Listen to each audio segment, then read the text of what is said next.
So you're ready to open up your online shop, but you're stuck at the crossroads between Showit or Shopify. Maybe you're already on Showit, so that makes it even harder.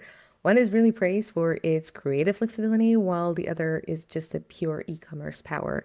But which one really is the one that you should be going with? Which one is going to be right for you?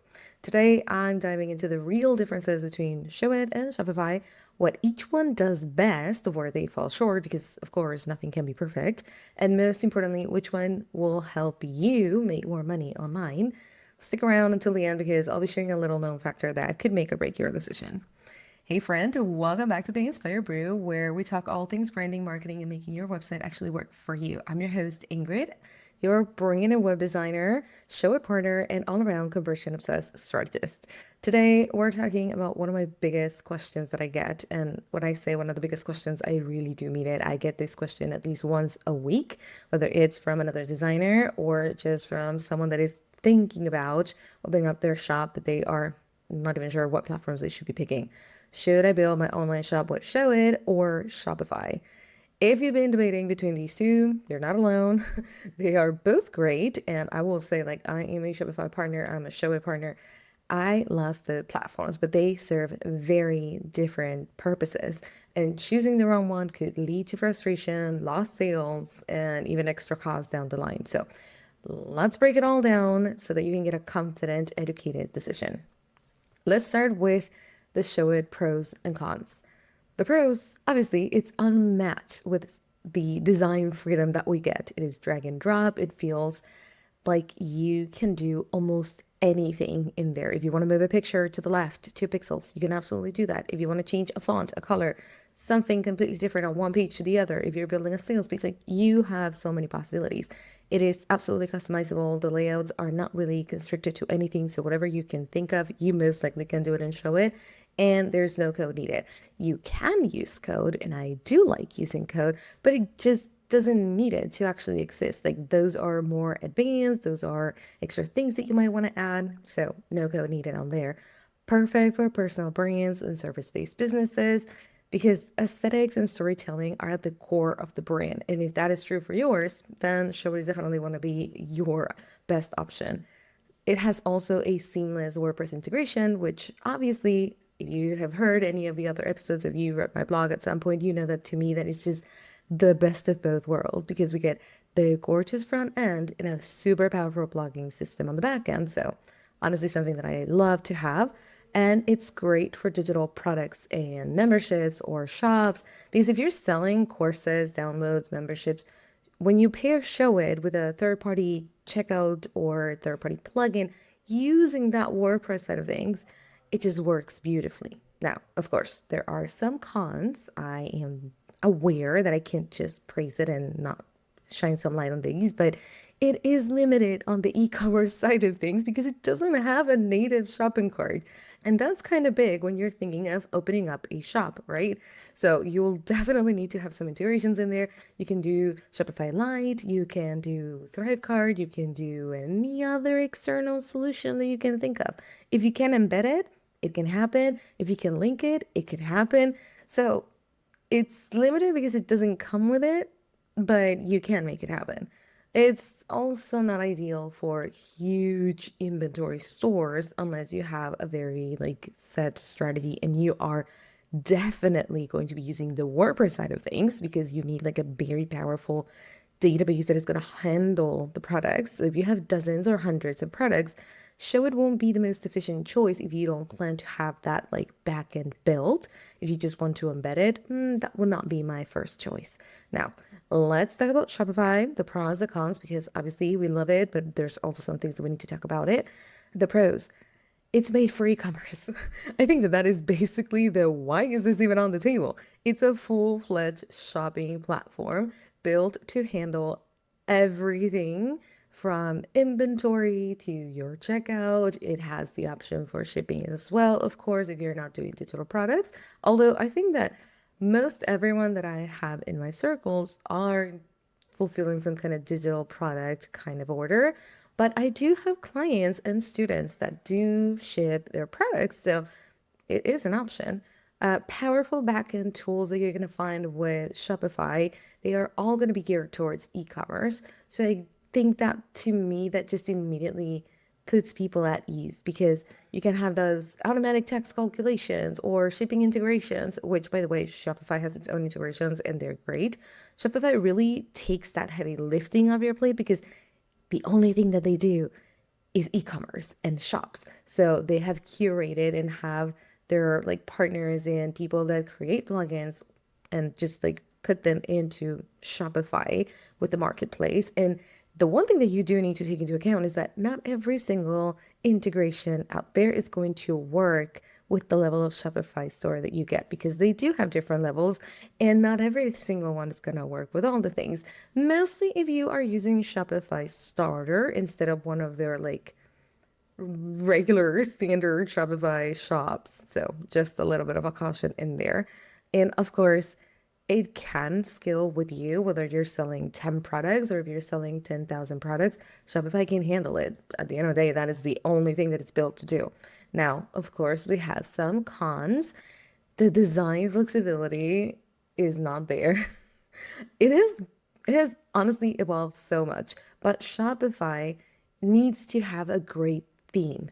And it has some amazing ones, of course, but they are more structured. So customization usually requires a little bit of extra coding or premium apps. There are even some apps that are more like page builders, and you can be moving things around here and there, and it just makes it a little bit easier.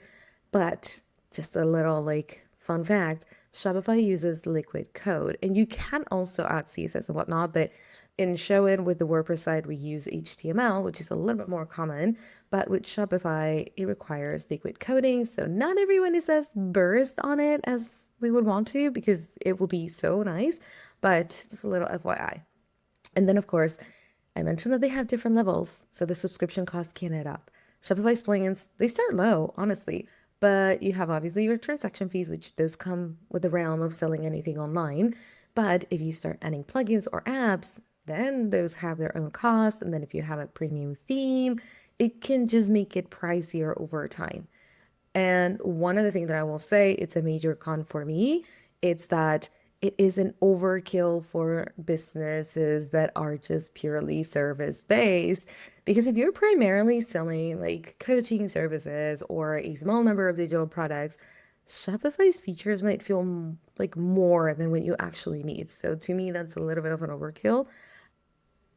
It's up to you to decide, but that's just like my professional opinion. So if you put this on the table, who should use which platform at the end of the day? To me, it just boils down to you can use Showit or have it as your top option if you're a service provider or a personal brand that just wants a complete setup of creative control over everything.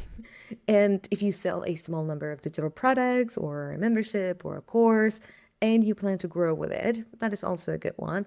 Blogging and content marketing are part of your strategy all around, and that is a big part of your business. Then Showit is definitely what you want to consider. And finally, a highly designed experience is more important than any advanced e-commerce features that could come out of the box. So if you have those four things in your like, yeah, these are my must-haves, go with Showit. Now, use Shopify if you are running a purely product-based business with multiple items and variations, and you will never, ever want to focus too much on content marketing and blogging and creating pages and landing pages. And yeah, if you want to have that kind of thing, then no. If you need a robust inventory management, payment processing, shipping automation, Shopify is great. If you want like a true e-commerce powerhouse that's just going to scale with your business, if you don't need the flexibility of a fully custom design and are happy working with the unstructured templates, then that's for you. But I will say, even with that, I've had clients that are purely e-commerce, but they wanted the flexibility of having more design like control to not be boxed in a theme that they can just look kind of similar to others, because obviously if they're not having a designer help them or a developer that's going to be editing the liquid code from Shopify, then it's just another theme that you are putting in your colors, your fonts, and your images into to create the actual shop that you want. So I feel like Shopify is great when you are starting out because it is very boxed and it tells you put this here, put this here, put this here, start selling. But if content marketing, if selling services, if putting landing pages out there is important to you, then you're going to start feeling extremely limited with Shopify. And I've had clients that we've moved from Shopify because they were already boxed in and they weren't even selling that well because they can't use their site as they wanted to. So both of them have their pros and cons, but I've seen the frustration from some people coming in from Shopify and we move them on to Showit. We use WooCommerce most likely because if they're coming in from Shopify, that means that their databases were already kind of robust and we make the most out of it by moving them into a system that will potentially just like grow with them the same way. So the one factor people overlook, your long-term business model. And that sounds like it has nothing to do with it, but it is the make it or break it for your shop. If you see yourself scaling a shop with hundreds of SKUs, Shopify is a no-brainer, whatnot, but you still need to think, how am I building this brand? If you're building a brand where storytelling, services, and high-end aesthetics matter, Showit gives you a brand forward advantage, honestly. And the kicker, you can actually combine the best of both worlds because again, many business owners build their main site on Showit and then link out to Shopify Power stores for their shop pages. That is absolutely valid. That just gives you the Showit design freedom while still getting to Shopify's e-commerce power. But if you don't want to be running two shops or two sites in one, then I would highly suggest that you consider having Showit with an advanced level for your blog so that you can get plugins on the back end of Showit for the WordPress site and use something like WooCommerce, which is also built just for e-commerce. And it just functions the same way as the Showit blog. It uses the WordPress database as the actual like saving area of everything, and you use Showit as the theme builder, and you have the total creative control that we all love. So now you know. There's no one size fits all answer. I don't believe in cookie cutters, and it's all about your business goals, how you sell, what kind of experience you really want to create for your audience and your customers. But if you're still unsure and need some guidance, let's chat, hit me up. You know that is kind of like where my nerdy brain goes to. And if you're considering setting up a shop on Showit and want to make sure that you're doing it right, let's connect. I do have a course for working with WooCommerce and Showit, but of course, it's one of my most loved kind of projects that I do one-on-one with my clients. So you can check out my website at penguindesigner.com. And if you love this episode, do me a favor, subscribe, leave a review, and share it with a friend who needs to hear this.